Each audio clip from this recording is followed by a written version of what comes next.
नहीं है, उनका नाम आप लोग सुनते ही खुश हो जाते हैं, कुछ लोग गाली भी देते हैं, लेकिन फिर भी वो शख्स बहुत दमदार व्यक्ति हैं, हर बातों का एकदम टाल ठोक के जवाब देते हैं। बीजेपी का झंडा लगा रहता है। सर आपके साथ बहुत कंफ्यूजन है, आपके एक भाई राजद के विधायक हैं, आपके बेटा लोजपा के साथ जुड़े गए हैं, एक बड़े नेता बन गए और आप बीजेपी के साथ हैं, तो मुझे ये समझ में नहीं आ रहा है कि आप चुनाव किस पार्टी से दावेदारी कर चुनाव लड़ना चाहते हैं। तो सिवान की जनता की सौभाग्य सर और आप लोग की सौभाग्य की है कि चलिए हमारा परिवार हर दल में है, हर दल में बराबर सम्मान मिल रहा और हमारा सम्मान, हमारे परिवार का सम्मान सिवान की जनता का सम्मान है। पुरानी कहावत है कि कई नाव की सवारियां लोगों को असफल कर देती है, मुकाम तक नहीं पहुंचाती है। नहीं, ये भी गलत कह रहे हैं। आप जब पढ़ते हैं ना तो हर सब्जेक्ट को आपको पढ़ना पड़ता है, तब जाकर आईएएस बनते हैं, आईपीएस बनते हैं। तो अभी लग रहा है कि भैया राजनीति में बहुत दिन से हैं, चुनाव तभी एक भी लड़े नहीं है। अगर किसी मुखिया का अगर सपोर्ट भैया करेंगे वो भी जमानत जब्त हो जाएगा मुखिया का। ऐसा कैसे कर सकते हैं? ऐसी हमारी अपनी व्यक्तिगत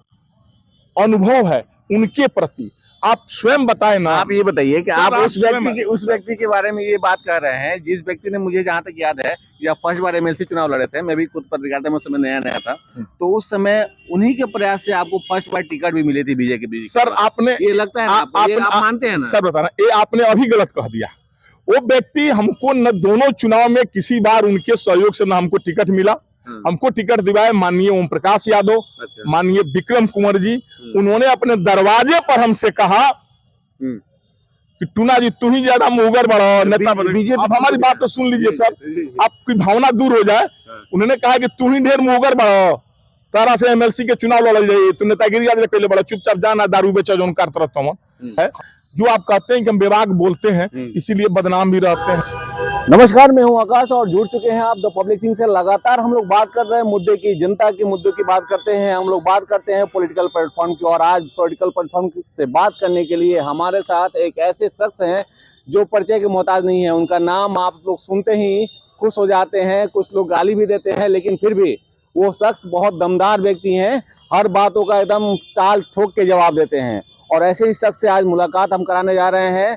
चुनाव आ चुके हैं और 2024 का चुनाव है, और इस चुनाव में इनकी क्या अपनी भूमिका रहेगी, क्या करना चाहते हैं, इन सारे मुद्दों पे हम बात करेंगे। सिवान के स्थानीय राजनीति पे हम लोग बात करेंगे, इन सारे मुद्दों पे बात करेंगे। हमारे साथ हैं टूनजी पांडे और टुन्ना पांडे जी। टुन्ना बाबा हमारे साथ हैं, इनका स्वागत है हमारे चैनल में। सर आप, सबसे बड़ी बात है कि बहुत दिनों के बाद आपसे मुलाकात हो रही है, तो आपका मेरे चैनल पे स्वागत है। ये बताइए कि इतने लंबे समय के बाद आजकल देख रहे हैं कि आप कई मीडिया हाउसों में दिख रहे हैं, क्या बात है, चुनाव लड़ने की कोशिश कर रहे हैं? नहीं, हम सर हमेशा दिखते हैं मीडिया में और सिवान की जनता के बीच में। हम आज नया कोई नहीं दिख रहे हैं। हम चुनाव जब से जीते 2014 से लेकर और आज तक मीडिया और जनता के बीच में ही रहे हैं। सोशल मीडिया में आप खूब ज्यादा चर्चित रहे हैं, कई मुद्दे ऐसे आए थे और उसके बाद से लगातार हर लोग की जुबान पे आपका नाम रहता है। आखिर में ऐसी बात हो गई थी कि आपको उतने अभद्र भाषा का प्रयोग करना पड़ा था उस समय? नहीं, देखिए, जो जिस समय जैसी बात होती है, जैसे को तैसा कहा जाता है, किया जाता है। पूर्वज पहले भी आप सुने होंगे, तो उस समय परिस्थिति काल वैसा था, उस तरह से। मानिए आज बारिश होगा तो छाता तो लगाना ही पड़ेगा आपको ना, छाता नहीं लगाइएगा तो भीग जाइएगा, धूप आएगा तो छाता लगाना पड़ेगा। तो उस समय का परिस्थिति काल वैसा था, जिस तरह हमें भी वैसा प्रयोग करना पड़ा।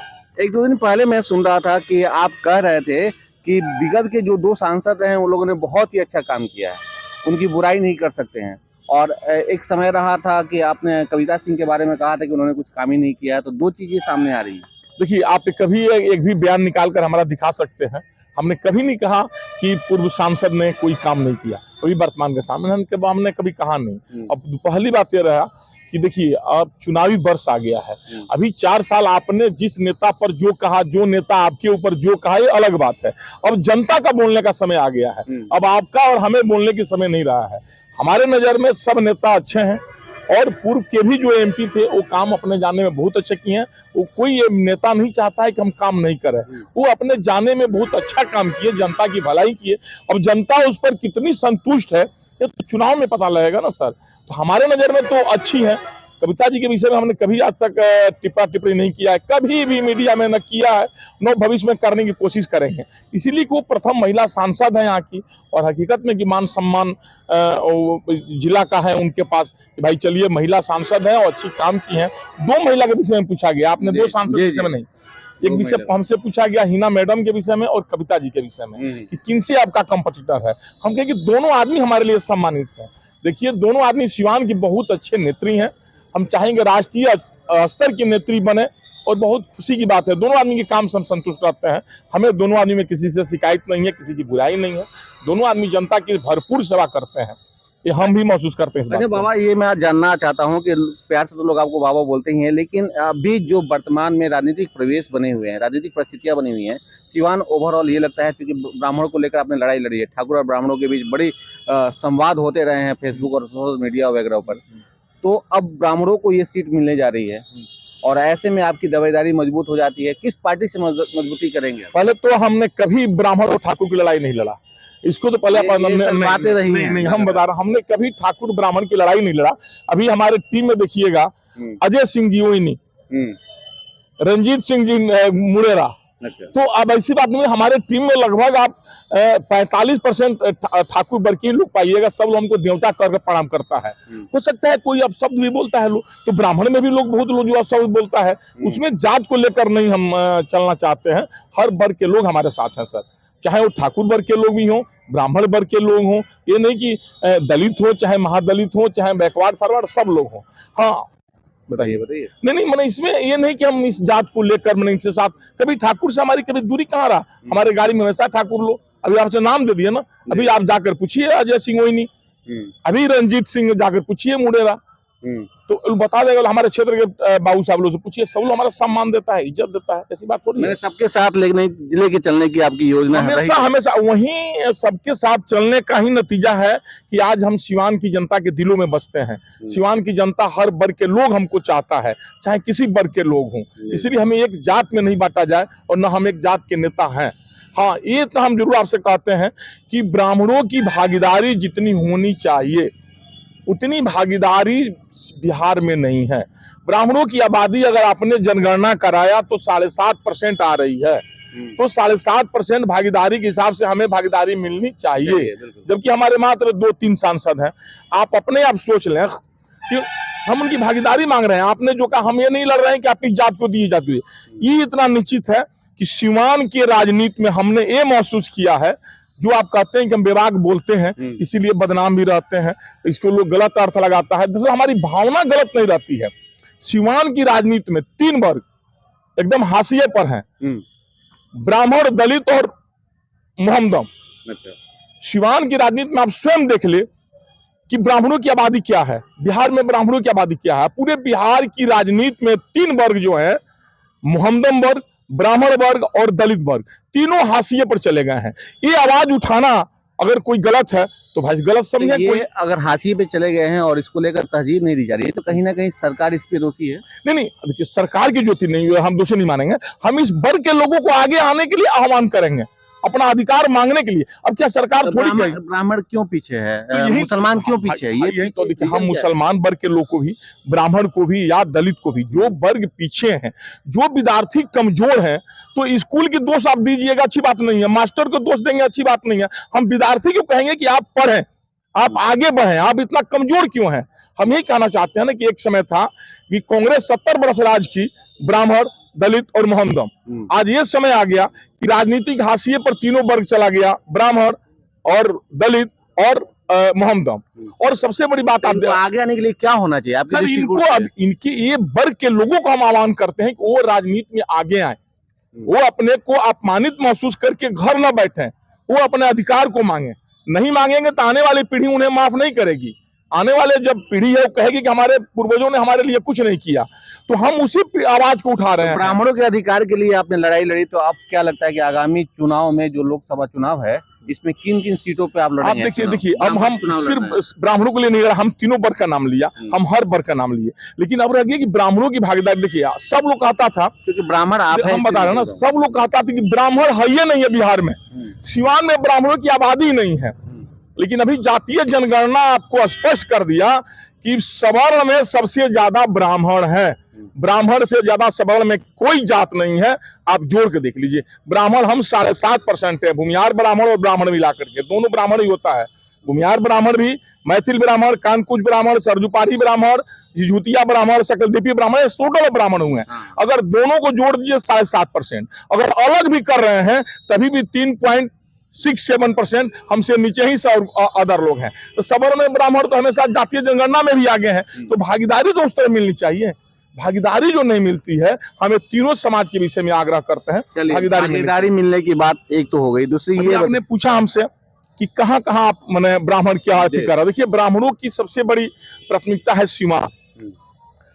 सीवान ब्राह्मण को लड़ना चाहिए, बक्सर ब्राह्मण को मिलना चाहिए, भागलपुर मिलना चाहिए, दरभंगा मिलना चाहिए, वाल्मीकि नगर मिलना चाहिए। 40 सीट में हमें नहीं कह रहे कि 40 सीट ब्राह्मण को मिलना चाहिए।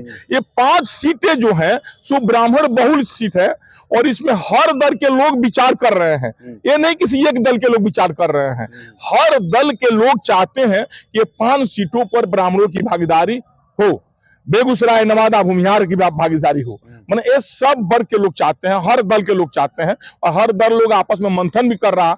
हमें विश्वास है कि 5 लोकसभा ब्राह्मण के ही खाते में, हर दल के लोग देने चाहते हैं।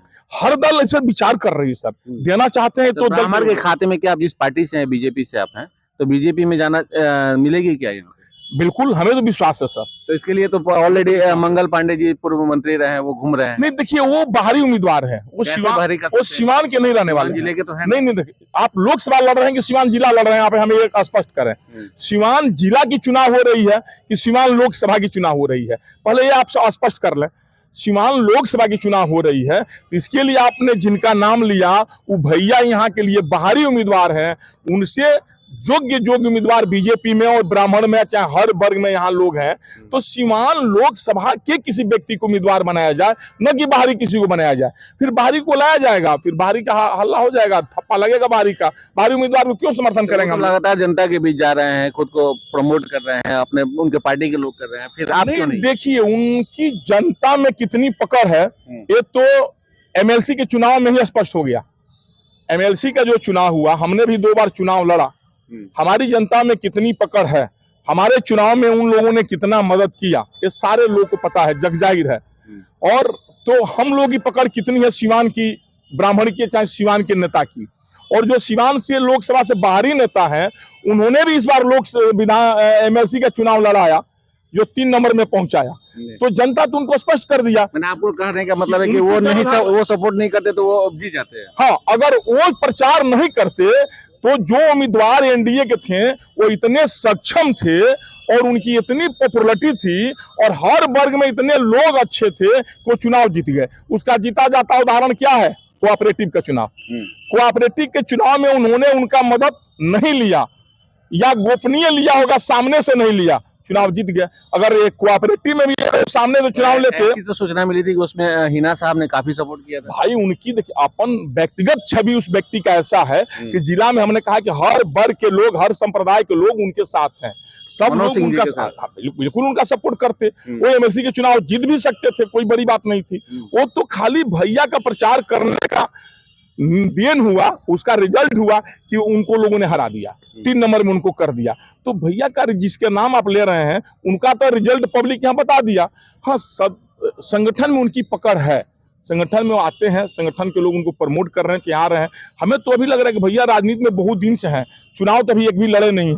अगर किसी मुखिया का अगर सपोर्ट भैया करेंगे, वो भी जमानत जब्त हो जाएगा मुखिया का। कैसे करते? ऐसी हमारी अपनी व्यक्तिगत अनुभव है उनके प्रति। आप स्वयं बताएं ना। आप ये बताइए कि आप उस व्यक्ति के बारे में ये बात कर रहे हैं, जिस व्यक्ति ने, मुझे जहां तक याद है, या फर्स्ट बार एमएलसी चुनाव लड़े थे, मैं भी खुद पत्रकारिता में उस समय नया था, तो उस समय उन्हीं के प्रयास से आपको फर्स्ट बार टिकट भी मिली थी बीजेपी। सर आपने, ये लगता है आप मानते हैं ना? सर बताना, ये आपने अभी गलत कह दिया। वो व्यक्ति हमको न दोनों चुनाव में किसी बार उनके सहयोग से न हमको टिकट मिला।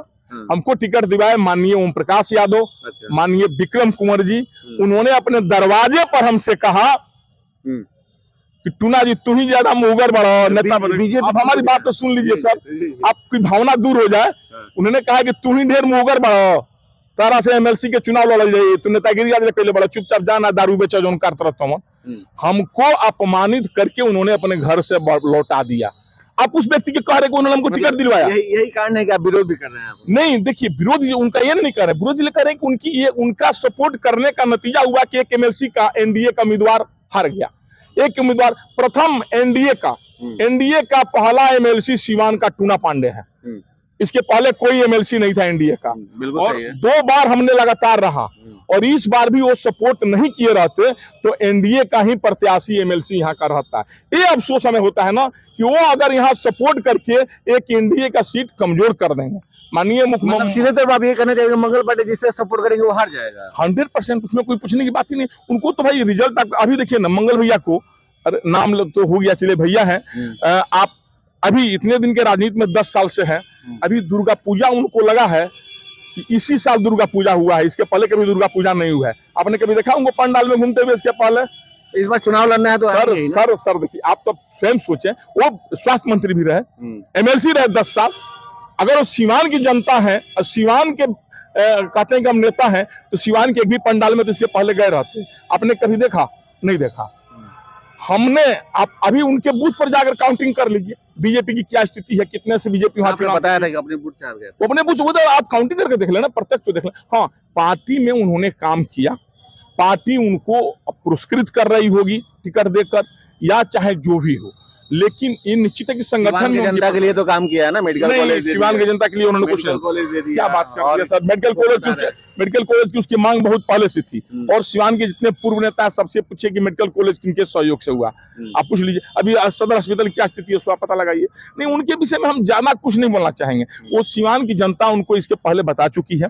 आगे भी भविष्य में अगर वो सिवान से आना चाहते हैं तो बाहरी उम्मीदवार के हमें नहीं लगता है कि सिवान में कोई जगह है। सिवान में बीजेपी के तमाम बड़े बड़े नेता हैं जो सिवान का प्रतिनिधित्व कर सकते हैं। हम कहेंगे कि उनकी अपनी प्रतिष्ठा इसी में है कि सिवान को छोड़ के वो बिहार के किसी कोना से अगर चुनाव लड़ते हैं तो हमें लगता है कि हो सकता है कहीं वो जीत जाए, लेकिन सिवान में उनका दाल नहीं गलेगा, ये हमें पूर्ण विश्वास है।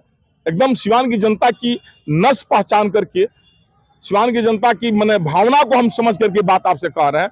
आने वाला समय आप कहिएगा टूना जी आप सही बात बोल रहे हैं, हम गलत नहीं बोल रहे हैं। हम जनप्रतिनिधि रहे हैं, वो जनप्रतिनिधि कभी नहीं रहे हैं, वो नेता रहे हैं, वो जनप्रतिनिधि नहीं रहे हैं, हम जनप्रतिनिधि रहे हैं। सरकार के द्वारा चुने गए नेता सर, तो जो सरकार का द्वारा चुना गया व्यक्ति जनता की आवाज क्या समझ रहा है? हमने कहा कि वो जनप्रतिनिधि कभी नहीं रहे हैं, और हम 2 बार जनप्रतिनिधि रहे हैं। आज भी हम जनता के बीच में हैं, तो हम जनता की बातों के भावनाओं को समझते हैं, कद्र करते हैं। भैया कद्र नहीं करते हैं। हम जिस टाइम एमएलसी थे, हम जिस टाइम कोरोना में मर रहे थे, उस टाइम हमने 100 बार फोन किया, और भैया हमारा फोन उस टाइम नहीं उठाए। उनको लगा कि कोरोना उनको छोड़ देगा, आने वाले दिन में हो सकता है कि उनको भी पकड़ेगा कुछ ना कुछ बीमारी जरूर। तो हम एमएलसी को जब उन्होंने इग्नोर कर दिया, सिवान की जनता को क्या समझते हैं, हमको समझ नहीं आता है। सिवान की जनता इतना बुर्बक है, जब वो अपने एक पार्टी का एमएलसी जो 2 बार चुना गया है, अब उसको उन्होंने इग्नोर कर दिया, तो सिवान की जनता को क्या वैल्यू देंगे, सो बताइए।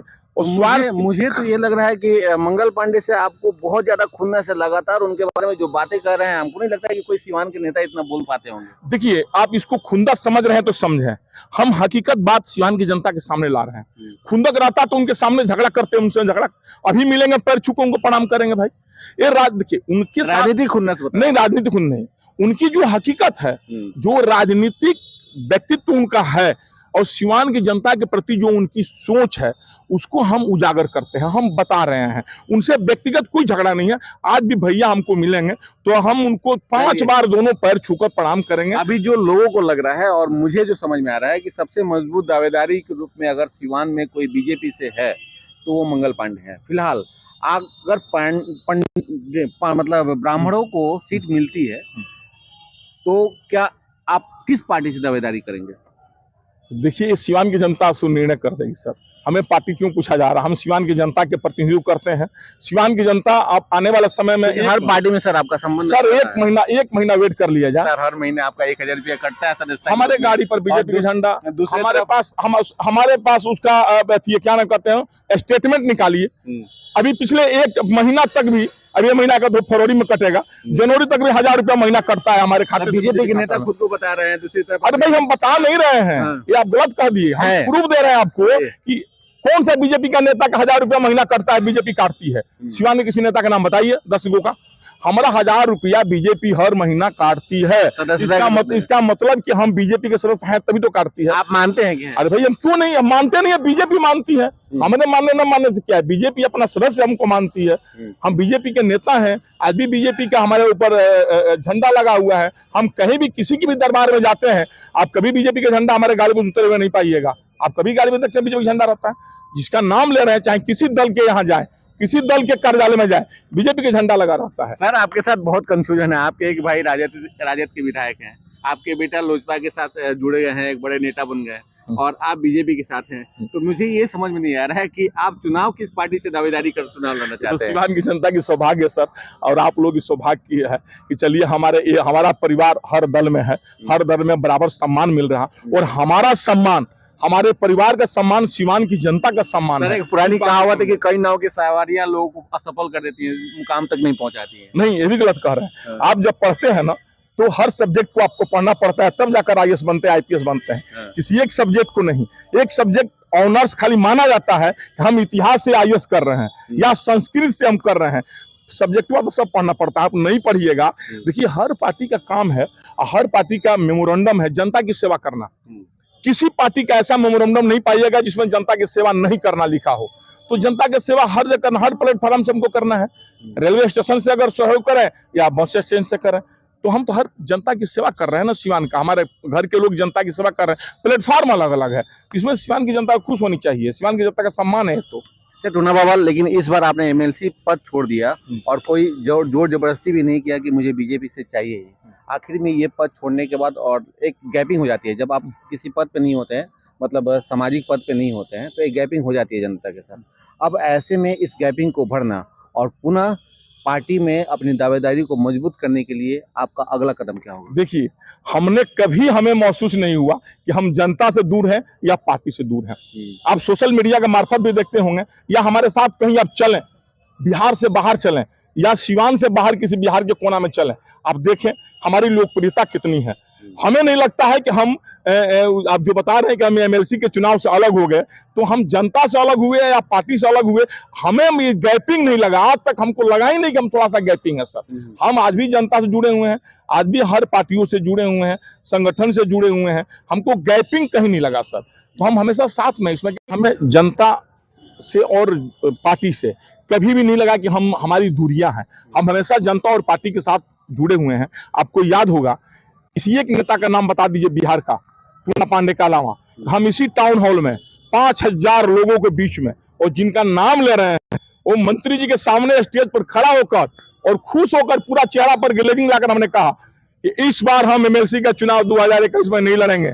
हम अपने कार्यकर्ताओं के लिए, अपने ब्राह्मण बंधु के लिए या बनिया वर्ग के लिए, चाहे जिस वर्ग के लिए हम छोड़ रहे हैं चुनाव, हम मंत्री जी से आग्रह करेंगे जिसको बुझाए उसको उम्मीदवार बनाकर चुनाव लड़ाएं। हम चुनाव नहीं लड़ेंगे। तो पार्टी का दबाव था, पता है? नहीं, हमको मंत्री जी ने कहा उसके बाद, आपने बहुत गलत किया, आपको ये नहीं कहना चाहिए, आप जनता का वही तो बिटोर लिए, आप क्यों छोड़े, आप क्यों नहीं चुनाव लड़ना चाहते? मैंने कहा भैया हम नहीं लड़ेंगे इस बार चुनाव, आप लड़वाइए जिसको लड़वाना चाहते हैं। भाई, जो व्यक्ति में इतना त्याग है, आपको क्या लगता है हमको नहीं याद होगा? हम जिस टाइम एमएलसी थे उस टाइम का फोटो निकालें और आज एमएलसी नहीं अभी का फोटो निकालें, हो सकता है पहले से ग्लेजिंग थोड़ा ज्यादा ही होगा सर, ग्लेजिंग में कमी नहीं होगा। सर, आप व्यवसाय भी तो हैं। पोस्ट हमारे लिए कोई माने नहीं रखता है। नहीं, यार जनता की प्यार हमारे लिए माने रखता है। अपार जनता की जो स्नेह और प्यार है वो हमको माने रखता है, हमें पोस्ट माने नहीं रखता है। तो हम जब एमएलसी का पद ठुकरा दिए, उसके बाद हमको ऑफर आया कई जगह से, आप एमएलसी का चुनाव लड़िए, क्यों नहीं लड़ रहे हैं पार्टियों से? सर, हम नाम हमसे मीडिया में तो नहीं रख सकते हैं, क्योंकि पार्टी की भी सम्मान है उसके आगे। और हमने कहा कि सर हम नहीं लड़ेंगे चुनाव, और हम चुनाव नहीं लड़े। एक नेता का नाम बताइए कुछ इस तरह टिकट ठुकरा देता हो।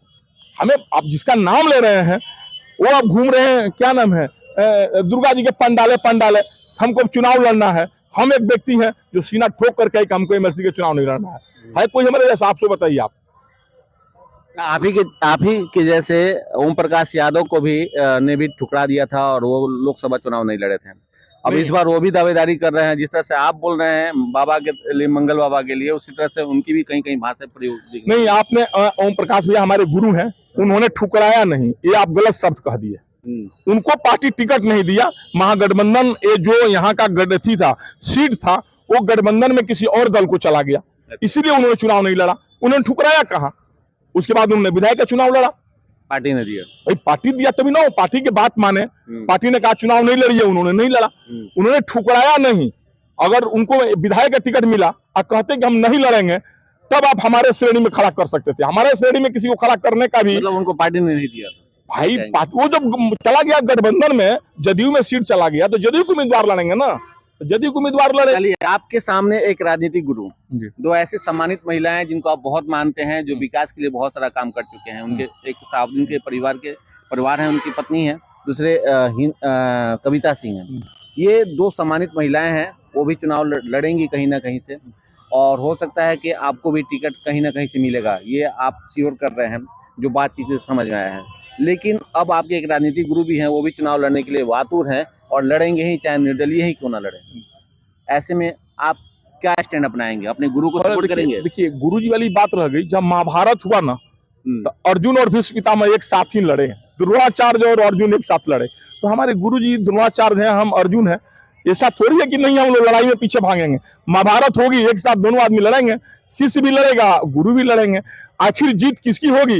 गुरु अपना जीत थोड़ी कर पाएंगे, वो कभी छोड़ेंगे नहीं। आप ओम प्रकाश यादव के साथ भी लड़ेंगे, मंगल पांडे के साथ भी लड़ेंगे। देखिए, गुरु जी कभी भी अपने शिष्य को आशीर्वाद देकर जिताने का काम करेंगे और जिताएंगे। मैंने खेला खराब करेंगे आप? नहीं, गुरु जी अपने शिष्य को जिताएंगे सर। खेला खराब करने की क्या बात आ गई सर? महाभारत की लड़ाई में अर्जुन ने महाभारत जीता, उन दोनों लोगों की खेला तो खराब करेंगे ही ना। नहीं, खराब कहाँ खेला हो रही सर? उनकी खेला कहाँ खराब हो रहा सर?